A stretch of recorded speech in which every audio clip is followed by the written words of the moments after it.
de maneira que eles proclamam a bênção de Deus na base da troca. Traz você R$900, R$911, tantos R$1.000, para que Deus possa te abençoar. Isso não é um procedimento de um homem de Deus, de um profeta de Deus, à luz de toda a Escritura. Nunca os profetas do Antigo Testamento, Elias, Eliseu, Daniel, Jeremias, Oséias, Zacarias, nenhum dos profetas, nem sequer do Novo, seja Jesus Cristo, seja os apóstolos Pedro, Paulo, João, nunca um homem de Deus que estivesse andando de acordo com a vontade de Deus e dirigido por Deus, vendeu, mercadejou ou barganhou alguma bênção ou algum favor divino.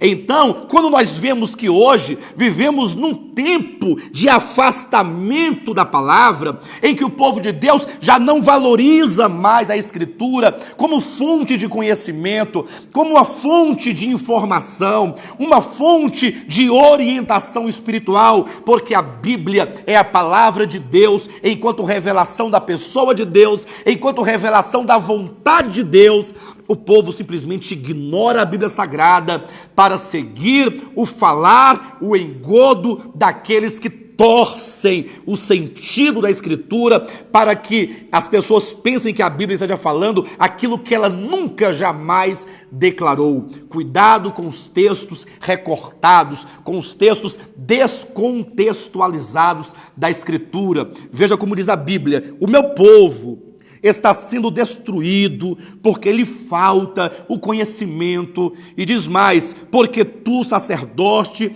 rejeitaste o conhecimento, também eu te rejeitarei. Não somente o povo falta-lhe o conhecimento, como também o sacerdote rejeita o conhecimento de Deus, rejeita a palavra de Deus. E aí o resultado é sempre o mesmo. Se os sacerdotes, aqui no caso do Antigo Testamento, que eram os oráculos de Deus, que eram os dispenseiros de Deus, se eles se recusavam ao conhecimento ou rejeitavam a verdade de Deus, consequentemente os seus liderados, o povo que dependia dos sacerdotes, também iria perecer por lhe faltar o conhecimento.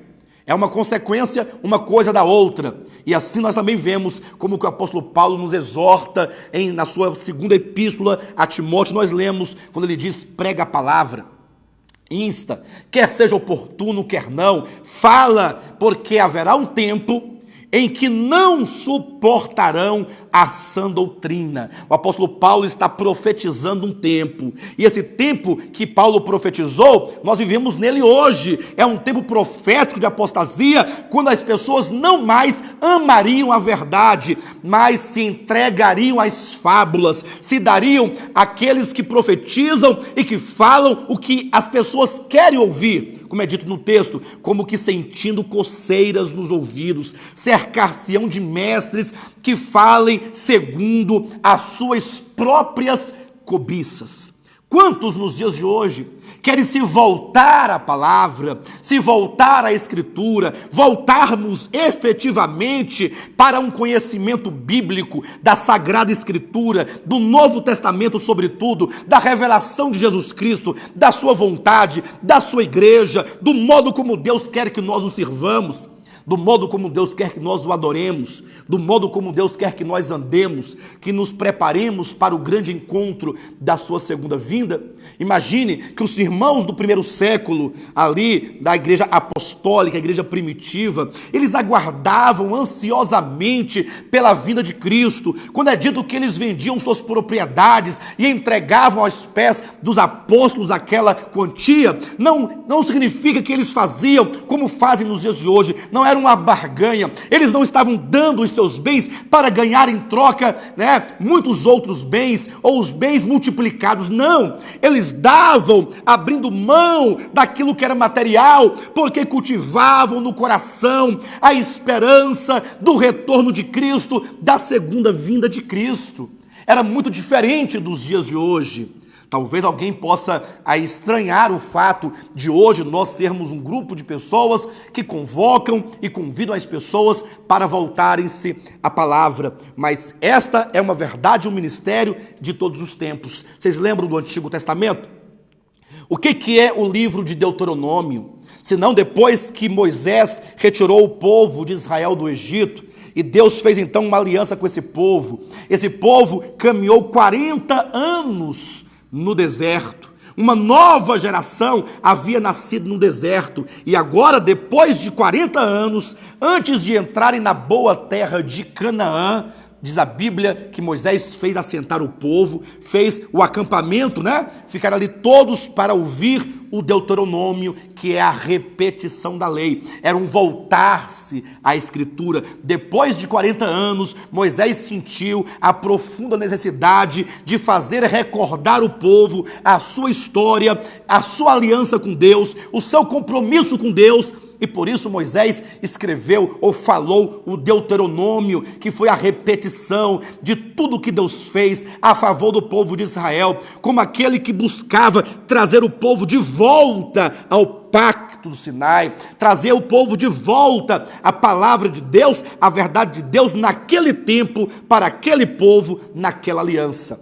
O mesmo aconteceu nos tempos do rei Josias. Vocês poderão ler em 1 Crônicas, capítulo 34. Lá vocês vão encontrar quando diz a Bíblia que, fazendo ali uma limpeza no templo, encontraram o livro da lei que estava perdido. Josias, rei de Judá, portanto, agora convoca o povo, porque se o livro da lei estava perdido, significa que o povo há muito tempo havia se esquecido da lei de Deus, havia se esquecido do pacto com Deus, e agora Josias, o rei de Judá, agora convoca o povo a se voltar à Escritura, a fazer uma releitura do livro da lei, para que eles conheçam, ou se lembrem, ou relembrem-se, portanto, da aliança que eles tinham com o Deus de Abraão, de Isaac, de Jacó, o Deus do Sinai, o Deus de Moisés, o Deus que os livrou da terra do Egito, da escravidão do Egito. O mesmo aconteceu nos dias de Esdras, depois do exílio babilônico. O povo de Judá esteve em Babilônia por 70 anos,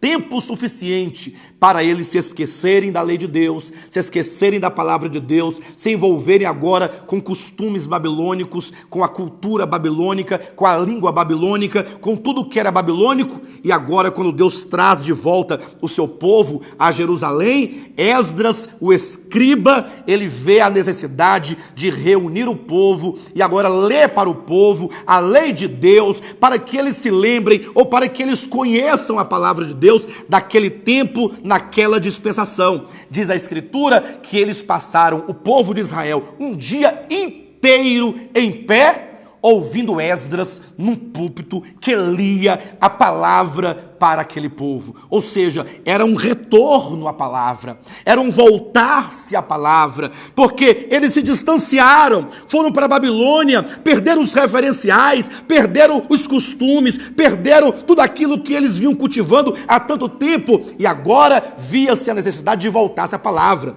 O mesmo aconteceu quando João Batista apareceu no deserto, chamando o povo de Deus, o povo de Israel, para voltarem, se serem batizados e se arrependerem. O mesmo se deu com Paulo. Paulo, um grande homem de Deus, de acordo com o Antigo Testamento, criado aos pés de Gamaliel, ele tinha toda uma visão do Antigo Testamento, mas quando, por ocasião, no caminho de Damasco, se encontrou com Jesus Cristo, que a luz brilhou sobre ele, diz a Bíblia que ele precisou rever todos os seus conceitos antigos, e agora ele voltou a ler Gênesis, Êxodo, Levítico, Números, Deuteronômio, Josué, Juízes, Ruth, Samuel, Reis, Crônicas, Esdras, Neemias, Esther, até o livro de Malaquias. Ele foi fazer uma releitura dos 39 livros do Antigo Testamento, agora uma releitura à luz da luz que brilhou sobre ele em Damasco,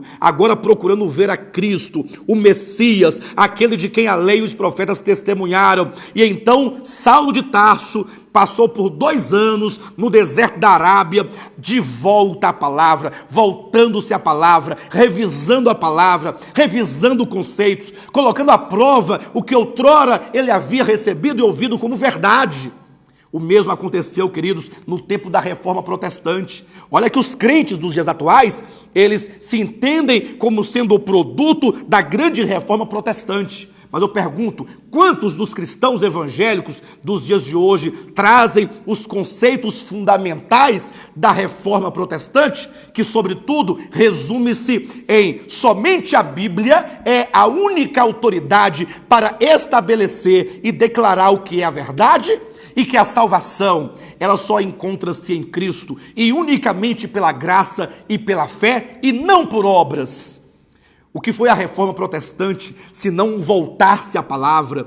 E hoje, queridos, no século 21, mais do que nunca, é necessário que nós venhamos a rever os nossos conceitos. Porque há muito temos nos distanciado. Quando fala de volta à palavra, não é que nós do ministério estávamos longe e estamos agora voltando. Sim, nós também estávamos. Todos os do ministério apostólico de volta à palavra estão voltando, estão saindo de um sistema babilônico decaído, que é um cristianismo decaído, um cristianismo apóstata, estão se reencontrando com a Escritura, estão voltando a ler a Bíblia enquanto palavra de Deus, enquanto única fonte de fé, regra de fé, de verdade para o crente. Estamos voltando a reler a Escritura, como agora nos dias 19, 20 e 21 deste mês de agosto, vamos nos reunir numa grande conferência para fazer uma releitura do livro de Romanos. Não uma leitura dogmática, tradicional, romana, evangélica, dos dias atuais. Não, para com isso.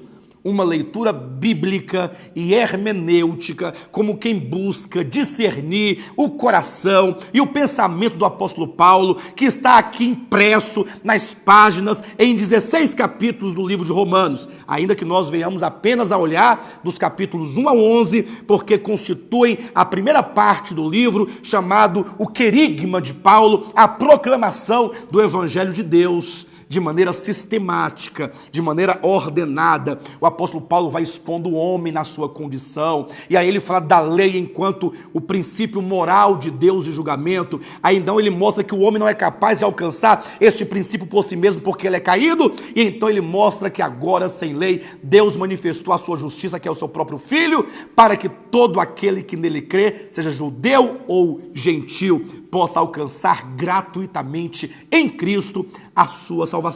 Esteja conosco, queridos, nesta grande conferência, a 7ª conferência, nos dias 19, 20 e 21 deste mês de agosto. Sexta-noite, 19h30, sábado, dia 20, pela manhã, às 9 horas, e então à noite, às 19h30, e domingo, dia 21, às 9 da manhã, grande encerramento. E amanhã, em o nome de Jesus, estaremos aqui no nosso local de reuniões em Taguatinga, na QNE 19, lote 40, Taguatinga Norte, celebrando a ceia do Senhor. Você é o nosso convidado especial. Venha celebrar a ceia conosco. Venha declarar o Deus triuno. Venha declarar o Pai, o Filho, o Espírito Santo, comer do pão, beber do vinho. Vamos adorar o eterno. Vamos ser aqueles que adoram a Deus em espírito e em verdade. Vocês são os nossos convidados especiais. E sem nunca se esquecer que no dia 27 deste mês também teremos a nossa inauguração do nosso novo local de reuniões. É mais uma extensão do Ministério Apostólico de Volta à Palavra, agora em Planaltina,